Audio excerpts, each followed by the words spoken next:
All year long. Good. So when you're reading all those ayahs and they're saying, give up what remains, and you think, okay, I don't fuku charge interest to anybody. Now, hear what the Prophet says. Look at those places that I highlighted. He said, those who accepted interest money, paid it, recorded its contract, or witnessed to it, saying they were all alike. So you know how I'm like this. I don't know about you guys, but if I'm at a lecture and it's taking look, I say, who not there? I'm not a monk. Am I not a monk? Am I not? And he furthermore, look at what he said. He said, there will come a time when people will live on income derived from interest. Someone asked him, everyone? And he answered, those who won't be living on it will be victimized and clouded by its dust. Last week, this week that we just finished, I went to the credit union and I wanted to close one of my accounts. I needed the money. So I was standing by with teller and I said, can you please tell me how much interest has accrued on this money since I opened this account? She said, huh? I said, I want to know. There were charges, there were interest. I want to know what portion was interest. She was like, it doesn't really matter. You want to close the account. We were having this big argument. And her manager came and started asking me, but why do you want to know? I said, because I need to remove that money and give it to whoever. I don't want the interest portion. And she looked at me, honestly, I looked like an alien. She was looking at me, I just looked at her, I said, I'm Muslim, we don't earn interest. And of course, at that point, they had no choice but to tell me, okay, $1.49. Was just the interest though. $1.49.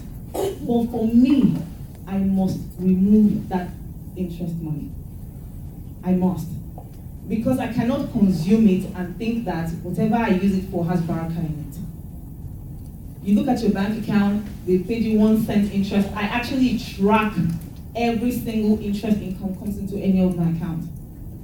Bank of America decides to start paying me interest on my checking account. 1 cent every month because I don't have any money there. In my budget, I will just highlight it. After a while, I'll take it and give it to St. Jude's Children's for cancer research. It's not around to them, it's around to me. Now, think about it. Where you work, how they pay your salary. Are you not consuming interest? Even for us who have chosen to go and live in an apartment, how did they build the apartment? It's not credit. Look at the whole America go back. It's not credit we are all eating. So was the Prophet ﷺ wrong? Will you say that he doesn't know what's up? Well, he clearly does. And he clearly did, because now this is what we're doing. Next slide, please. Look at this cartoon. In today's life, these people, they say, okay, no more American dream. Shemo. They say, okay, you've given up this. Okay, would you like to put the interest on the 5-year payment plan? Is that not what the thing is? You go to Old Navy. You say you just went there generally to buy something for your baby. Oh. You go there. They say, Kinko, $9.99. You get to the counter. What do they say? Do you want to save 15% on this purchase? Immediately they ask me that question. I say, no. I'm an accountant. I understand the numbers too. What are you trying to do? Everybody trying to draw you in to debt. Every single human being. And the Prophet ﷺ already said it. They will try. It will be the norm. And you will be the alien. You know, I was talking to your brother this morning. He was telling me about how his bank almost, went crazy because he said he didn't want the interest on his account. He had to write a letter. You have to write a letter, not to dispute charges, but to write a letter and say, I don't want interest income. Was the Prophet ﷺ wrong? So, and now people will be saying, it's Muslims that are rigid. And I put this slide here specifically to tell all of us that no, Muslims are not rigid. And I learned this in my commercial banking class when I was doing my grad program. Yes, Islam doesn't think that people should profit from the hardship of others. We shouldn't pay rent for a non-commodity, which is money. But this is how Judaism used to be and Christianity. And I've put the Bible verses here. for us to go and show people. Now the Jews, they will charge interest to non-Jews. Christians up to the 18th century did not receive or pay interest. But things changed. People got westernized. You know, when they will say somebody is Shylock, they're talking about Jewish people, I mean? Yeah. But all these people were not collecting interest. They were not trading in money. But now, think about how big the financial industry is. And if it was so good, if it was such a nice idea, why do we have all these meltdowns? Why? Because once you deviate from the path that Allah has, laid out, you can't win. So no, regardless of what we say here today, or what we don't say, that's one thing we have to take away. You cannot fit Islam to your American life, but you can fit American life into Islam. So, next slide. So now these were the religious people. The Prophet Sallallahu said, the Quran said. How about the Oyibo people? What did they say? So I'm going to, one of the people that I follow with New York Times and About.com, and also Time Magazine, and see what they say. In fact, the Time Magazine one kind of scared me because, I don't consider myself young anymore, but they shouldn't say young people, so maybe we that were below 50 were still young. So, but they're saying that to a large extent, the young and the broke, which is all of us, are relying on credit cards to make it onto their next payday. This obviously isn't sustainable in the long run and is going to put a huge drag on the demographic spending power. But think about the last line. It said, because they will still be paying interest on that carton of orange juice or box of spaghetti they bought a decade earlier. One of my associates came to me and said he had $18,000 in credit card debt. So I should help him to see how he could pay it off. You know, one of the first things I asked him, I said, can you remember how you got to 18,000? Do you remember anything that you bought? So you don't remember what you bought. Let's say you say, okay, I went on a vacation. Can you capture the feeling that you had when you were on the beach? Now that you are in debt, now that they are calling you Capital One Cheshire, then Chase, now pay, then Bank of America, up and down, your phone is ringing and you are getting high blood pressure. Can you remember how you felt when you were in Puerto Rico? But let me tell you something. Me, I go on vacation all the time. I always remember how I feel. Because I did not go there with somebody else's money. I went there with my own money.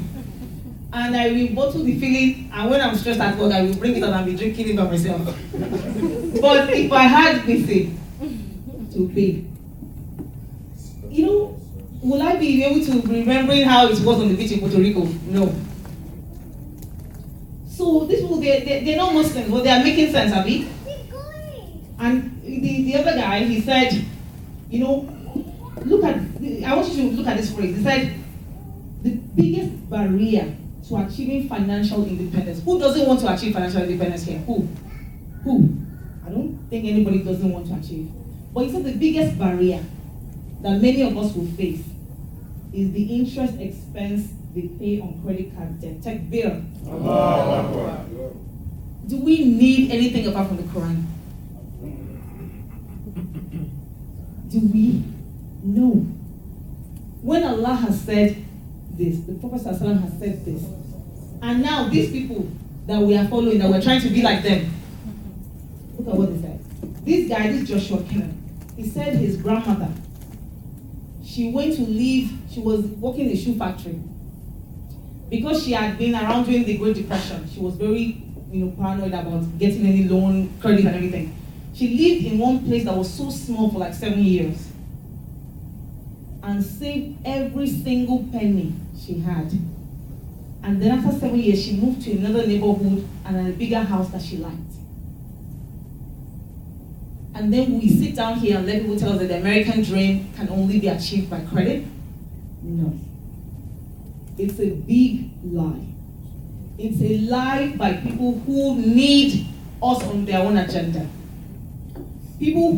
Somebody who is charging you 24% interest, why would they not make it look attractive to you? And then we're believing it. Next slide, please. So, I was going to talk briefly about the good in debt. Yes, everybody tells me, oh, but how can I build the credit history if you say credit card is not good, if you say debt is not good? So, credit is good to build credit history. It's excellent. But one of the things that you need to understand is, don't forget, your goal is to align your general dream with your American dream. If I have to have bad credit because, of a responsible decision that I feel like I don't want to do this anymore, I don't think that's in question. Because really, what do you need good credit for? For more credit. For big debt. And you don't want to be in debt again. When I told the realtor that I want to do a short sale, he said, it's going to be your credit. I said, okay, then what? It lets me be on my credit that I did a short sale, but I don't want to buy a house on credit again. I don't want to buy a car on credit. I don't want to have any new credit card. So, what's my goal? You have to understand at every point in time, every decision, who are you working for? Who? We will think, I fly, I'm an auditor, so I'm always on plane. And there's no time I fly that I don't think about dying, really. Because you get in some mega, Elias, you know that. You get in some mega turbulent flights and you're like, subhanAllah, I didn't even have a wheel. I'm going to change the beneficiaries of this. Why? Because there's something that is sure. There's a debt that we owe, right? Which is to die. And we have no idea when. But so when you are thinking, okay, I still want to buy, there's a nice house in Turkey on the beach that I want to buy. It's white, it's really big. If you want to give me any money, please let me have it. But I don't know whether I'm going to get it. Inshallah, I will get it because I was praying about it every day of Ramadan. But if you don't know whether you're going to get that, but you know one thing for sure, you will die. So the question is, which one will come first? The house in Turkey or dying? And there's nobody truly predicting it. Who can predict it? So at every point in time, what do I need to do? The one I'm sure of is the one I better be working hard towards. So, there are good things about credit. Absolutely good things. I see credit as cash. Because, like I said, I will pay whatever I owe within 21 days. Because the money is there, I just want to get the points. There are, great things. I was coming from Lagos on Tuesday. They upgraded me to first class on both legs, and I was able to sleep like a baby. And I got there in Lagos, they said, oh, madam, the flight is oversold. I said, well, in my mind, I said, she hasn't looked at my status. I don't know it. Of course, she called up the phone. I have a Sky number here. I need to get her a seat. This is American Express talking. It's not me. But the moment I start to charge things there because they gave me 23,000, and I cannot pay them, even when I get to the airport, they will bounce me. So, you have to, if you cannot afford to pay something in cash, then you have no business charging it. No exceptions. I'm sorry. And I don't mean that next month I'm going to get a salary. If your salary is already encumbered, there's something that you want to use the salary to do. That's not free cash. Because guess what will happen? So I wanted to go to Nigeria, the ticket was $2,000. I charged it on my American Express card. But I already put the money in my savings account. If I said, no, I'm going to get paid, my salary maybe to reach 2,000, will I not pay my rent? Will I not buy food? Will I not wear clothes? That is not free money. Because what will happen? At the end of the month, yes, I don't want to pay interest with American Express, so I will pay the 2,000. But what will I tell my landlord? I will have to go and owe to get that paid. So that's not free cash. So, bottom line, credit requires skill, it requires knowledge and maturity. You have to be mature. To live in America and get a credit card and own a credit card, you better be mature. You better get into a store and they say, everything must go, 59% off, clearance sale, and keep it moving. Me, personally, with this my American Express card, I absolutely do not carry it in my purse. I don't, unless I'm traveling.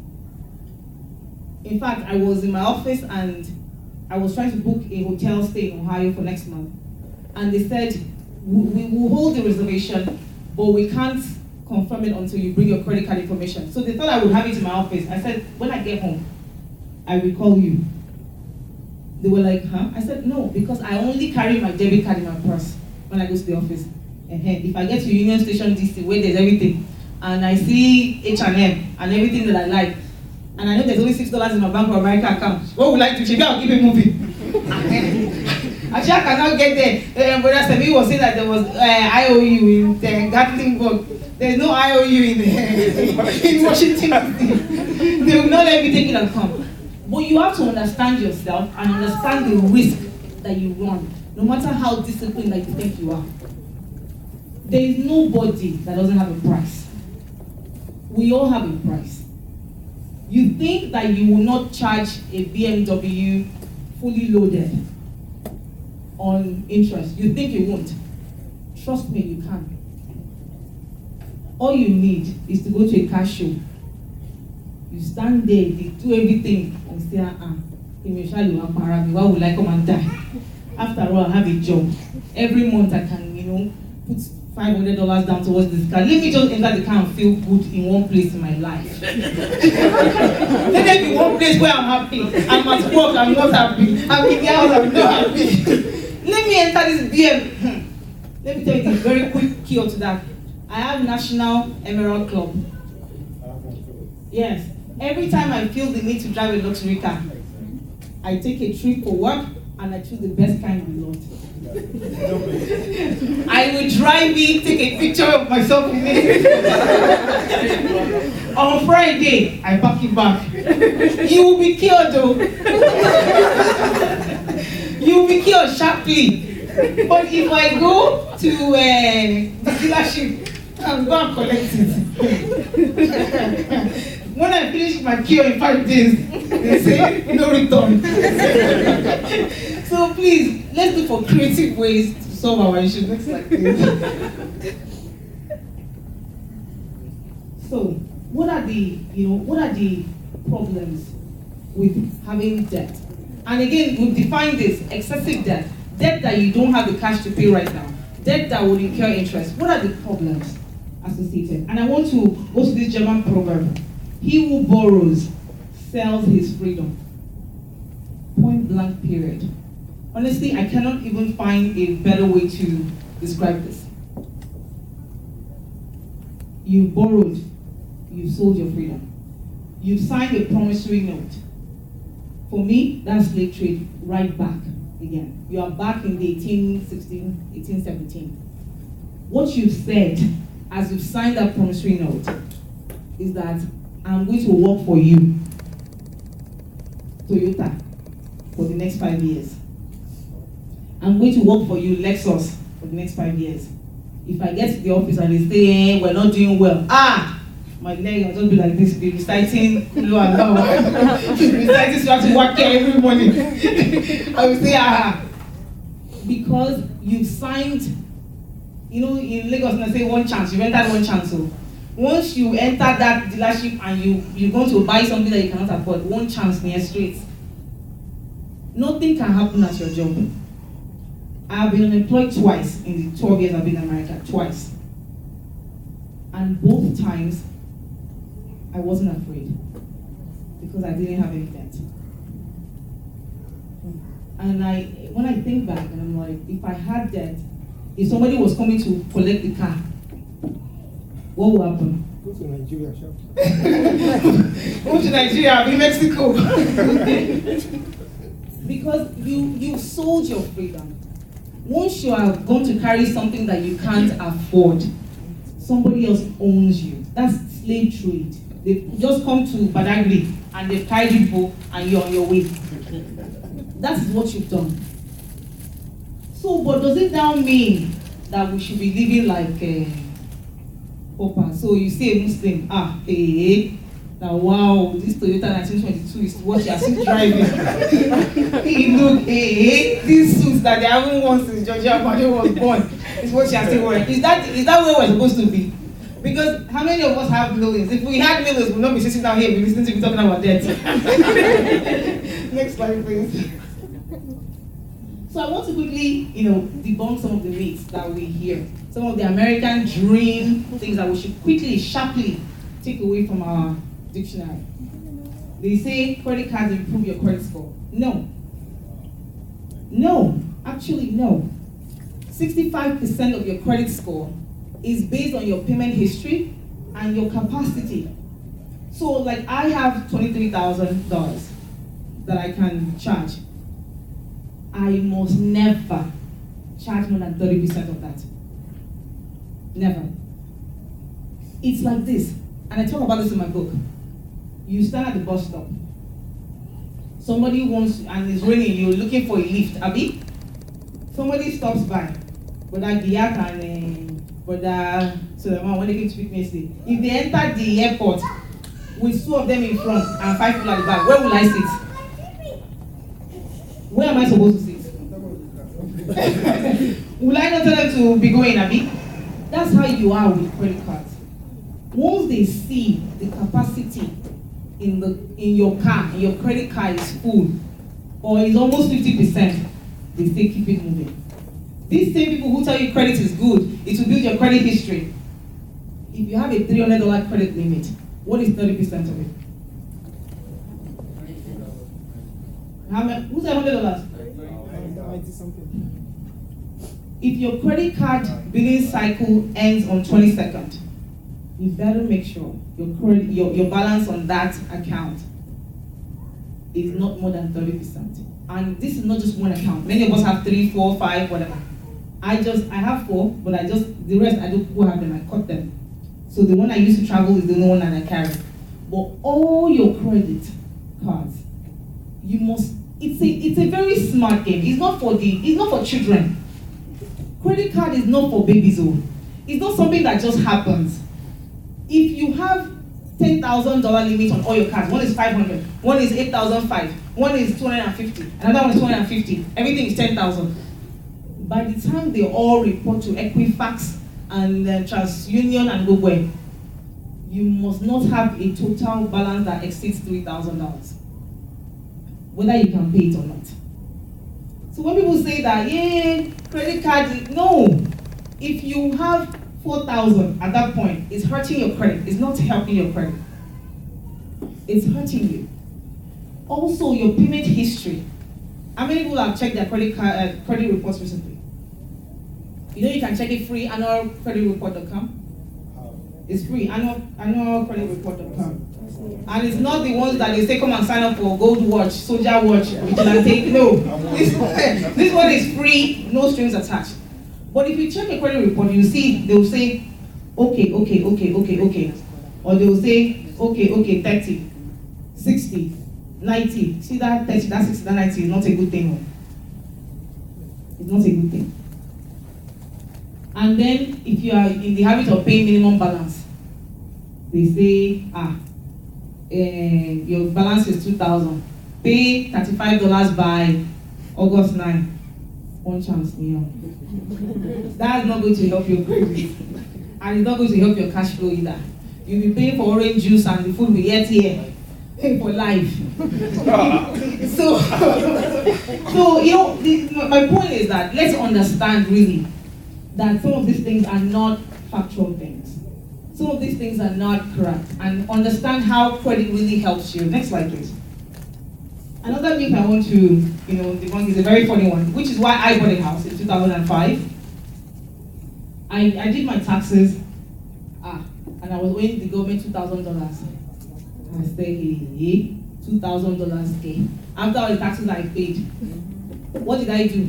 I closed the tax down, and I went to go and take my CPA book, my taxation book for the CPA.